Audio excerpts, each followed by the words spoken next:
9 ខែ 10 ថ្ងៃនៅក្នុងផ្ទៃម៉ែ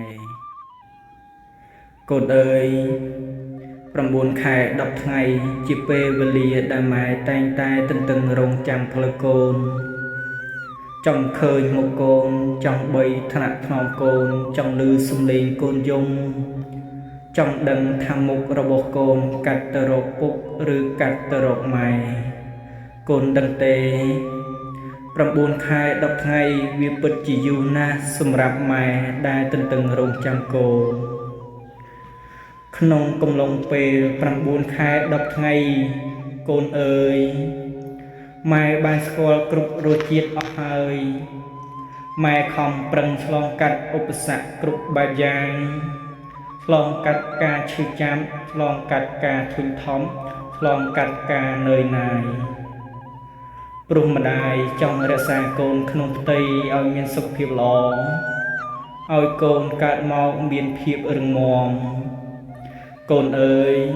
9 ខែ 10 ថ្ងៃជាថ្ងៃនៃការចងចាំរបស់ម៉ែចាំបានថា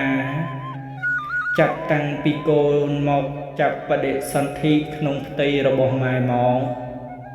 ជីវិតរបស់ម៉ែប្រែប្រួលគ្រប់បែបយ៉ាងកូនអើយឥរិយាបថទាំង4ដេកដើរឈរអង្គុយធ្លាប់តែរហ័សរហួនចង់ទៅណាមកណាក៏បានតាមចិត្តចង់ធ្វើការអ្វីក៏ស្រួលតែមានកូនមកក្នុងផ្ទៃចង់ដើរឈរអង្គុយក៏ពិបាកធ្វើអ្វីក៏មិនទាន់ចិត្តងាកទៅណាក៏ទៅគឺទៅគ្រប់បែបយ៉ាងទាំងអស់ចិត្តធ្លាប់តែស្រស់ស្រាយសប្បាយរីករាយទឹកមុខធ្លាប់តែស្រស់បោះតែនៅពេលដែលម៉ែមានកូនអារម្មណ៍របស់ម៉ែក៏ចាប់ផ្ដើមប្រែប្រួលឆាប់ខឹងឆេវឆាវមួម៉ៅក្តៅក្រហាយនឿយណាយធុញថប់គប់ចិត្តមិនត្រូវអាហារហូបចុកដែលធ្លាប់តែឆ្ងាញ់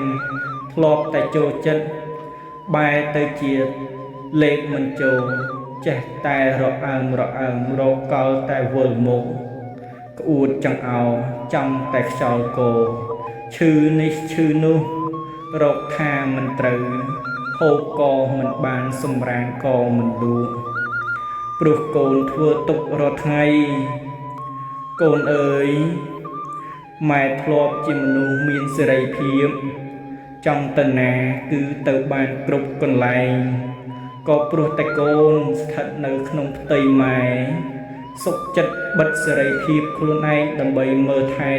ទាំកូនអើយម៉ែធ្លាប់ជាមនុស្សដែលចូលចិត្តតែងខ្លួនស្អាតបាតគ្រប់ពេលក្រែមម្សៅម៉ាកាយេលេលាបលោតែថ្ងៃតែព្រោះតែនៅក្នុងផ្ទៃម៉ែលែងខ្វល់ខ្វាយសម្រាប់អ្វីទាំងអស់